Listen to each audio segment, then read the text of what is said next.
নমস্কার বন্ধুরা, সুলেখা রান্নাঘরে। তা আপনারা তো লাউ অনেক রকম করে খেয়েছেন। তা আমি একটা লাউটা দেখো একদম কচি লাউ, এখন নতুন উঠছে। তাই লাউটা ধোকা অনেক রকম খেয়েছেন, তাই লাউয়ের ধোকা বানিয়ে আমি দেখাচ্ছি আর কিভাবে বানাচ্ছি আপনাদের সাথে শেয়ার করছি। তা লাউটা প্রথম আছে, এবার আমি কেটে ভালো করে ছাড়িয়ে নিচ্ছি। বটি দিয়েই কাটবো আমি। এখানে দেখো পুরো লাউটাকে ভালো করে ধুয়ে পরিষ্কার করে নিচ্ছি। নিয়ে এবারে এখানে দেখো এই আছে একদম ছোট ফুটোটা দিয়ে, মানে ছিদ্রটা দিয়ে, এটা দিয়েই করব। দিয়ে একদম মানে মিহি মিহি হবে জিনিসটা, যাতে মানে গোটা গোটা থাকবে না। তো আমি এটাকে ভালো করে এটার সাথে এইভাবে নিয়ে ঘষে নেব।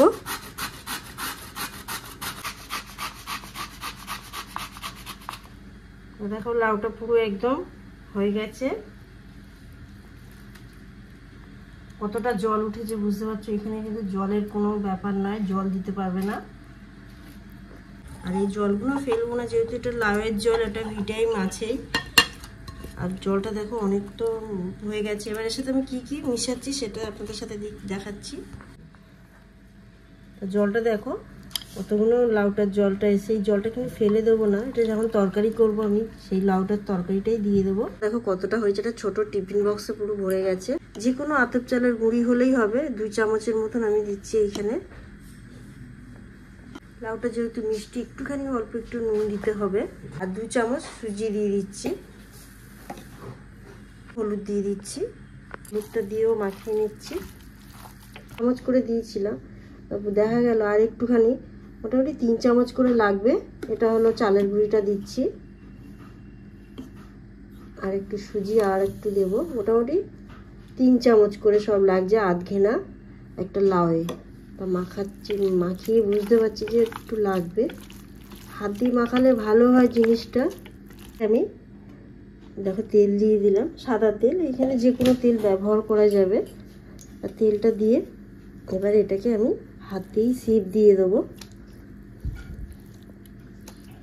এটা বড়োর থেকে ছোটো এত সুন্দর লাগে রান্নাটা খেতে, সবাই ভালো মতন খাবে। এটা নিরামিষও করতে পারো, পেঁয়াজ রসুন দিয়েও হয় জিনিসটা। দেখো পুরো এরকম থালায় শেপ দিয়ে নিয়েছি। এবার আমি গ্যাসের কাছে নিয়ে যাব। এরকম একটা কড়াই নিয়েছি, নিয়ে তার উপরে স্ট্যান্ড বসিয়ে দিয়েছি। স্ট্যান্ডের উপরে এবারে জলটা ফুটছে, আমি বসিয়ে দেবো। আর এটার সাথে মাইক্রো ওভেন আছে, তারা মাইক্রো ওভেনেও করে নিতে পারেন, তাড়াতাড়ি হয়ে যাবে। উনুনে এখানে 10 থেকে 15 মিনিট তো গ্যাসে লাগবে। আর এটা সৌন্দর্য হওয়ার জন্য ওপর দিয়ে একটু আমি লাল লঙ্কার গুঁড়ো ছড়িয়ে দিচ্ছি, দেখতে সুন্দর হবে। লঙ্কার গুঁড়োটা ছড়িয়ে দিচ্ছি। আর জলটা কিন্তু অতিরিক্ত ফুটে যাচ্ছে, তাই এর জন্য আমি গ্যাসটাকে পুরো সিমে আমি 10 থেকে 15 মিনিট রেখে দেবো, আর ঢাকনা দিয়ে দেবো। 10 মিনিট আমি মাখিয়ে রেখে দিয়েছিলাম, ওইটা বলতে ভুলে গেছিলাম। ঢাকনা দিয়ে রেখে দিলাম। তা ঢাকনাটা খুলছি, দেখো 10 মিনিট পরে। দেখো জিনিসটা কত সুন্দর হয়েছে। আমি একটা কাঠি দিয়ে দেখছি, কাঠিতে কিছুই লেগে নেই, তার মানে তৈরি হয়ে গেছে। এটা ঠান্ডা হতে আমি রেস্টে দিচ্ছি। গ্যাসটা বন্ধ করে দিলাম, তারপরে দেখাচ্ছি কেটে নিয়ে। দেখো লাউটা ধোকাটা পুরো ঠান্ডা হয়ে গেছে, কত সুন্দর হয়েছে। এবার আমি কেটে দেখাচ্ছি। প্রথম আমি মাঝখানটা এরকমভাবে ধারগুলোকে এইভাবে নিলে জিনিসটা পুরো সম্পূর্ণ উঠে যাবে। আস্তে করে দেখো পুরো উঠে যাচ্ছে। দেখো তাই কেটে নিচ্ছি পিস পিস করে।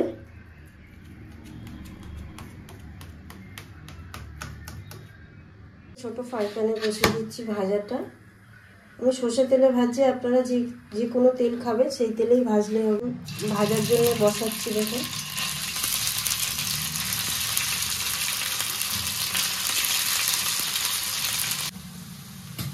দেখো এখানে আমি মশলার জন্য 4টে রসুন নিয়েছি, একটু আদা নিয়েছি, আর এখানে আছে পোস্ত, আর এইটা পেঁয়াজটা আমি গ্রেট করে নেবো। আর এইখানে আমি এগুলো সব একসাথে বেটে নেবো, আদা রসুন একসাথেই বেটে নেবো। আর সাথে একটা কাঁচা লঙ্কা দেবো। এবার এখানে উল্টে পাল্টে একদম অল্প তেলেও ভাজা যাবে। এবং ভেজে সব ভাজা হয়ে গেছে, আমি তুলে নিচ্ছি। দেখো এবার আমি কড়াইতে সর্ষের তেল দিয়ে দিলাম। এখানে আমি একটা আলু নিয়েছি, আলু দিচ্ছি। আর আপনাদের যদি না পছন্দ হয় আলুটাও দেবেন না। আলুটা একটু ভেজে নেব। আলুটা ভাজা হয়ে গেছে, এবার আমি এটা এক সাইড করে রাখছি, আমি তুলে নেব না কড়ার থেকে। তো এখানে একটু গোটা জিরে দিয়ে দিলাম, এই কাসুরি মেথিটাও দিয়ে দিলাম ফোড়নে, কট করে নিয়েছিলাম ওটা দিয়ে দিচ্ছি। জলটা রেখে দিয়েছিলাম, ওই জলটা দিয়ে দিচ্ছি আমি। লাউয়ের জলটা চিপে রেখেছিলাম, ওটা কিন্তু আমি ফেলে দিইনি। মতো নুন দিয়ে দিচ্ছি, হলুদের গুঁড়ো, চামচ জিরের গুঁড়ো দিয়ে দিলাম, একটু লঙ্কার গুঁড়ো, এইভাবে নাড়িয়ে নেবো। টমেটোটা দিয়ে দিয়েছি, দেখাতে পারলাম না, পেঁয়াজটা হালকা ভাজা ভাজা হয়েছে তখনই টমেটোটা দিয়ে দিয়েছি। এবারে আমি ওই মশলার জলটা দিয়ে দেবো।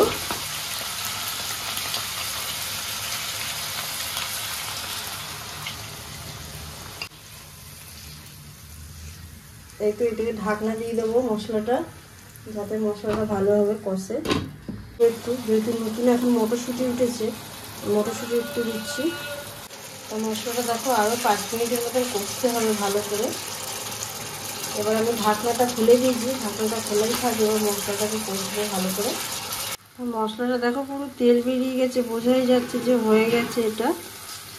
তা এখন আমি একটু জল দিয়ে দেবো, একটা কাঁচা লঙ্কা দিয়ে দিচ্ছি 3টে।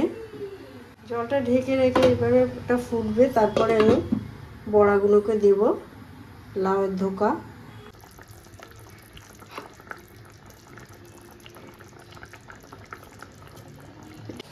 এখন 5 মিনিট হলো ফুটিয়েছি, এবার লাভিয়ে নেবো। লাউবার আগে একটুখানি স্বাদ মতন আমি চিনি দিয়ে দিচ্ছি, পাতা দিয়ে দিচ্ছি, দিয়ে গ্যাসটাকে আমি বন্ধ করে দিলাম। আপনাদের পরে আমি পরিবেশন করে দেখাচ্ছি। আমার ধোকা রেডি, দেখো কত সুন্দর লাগছে।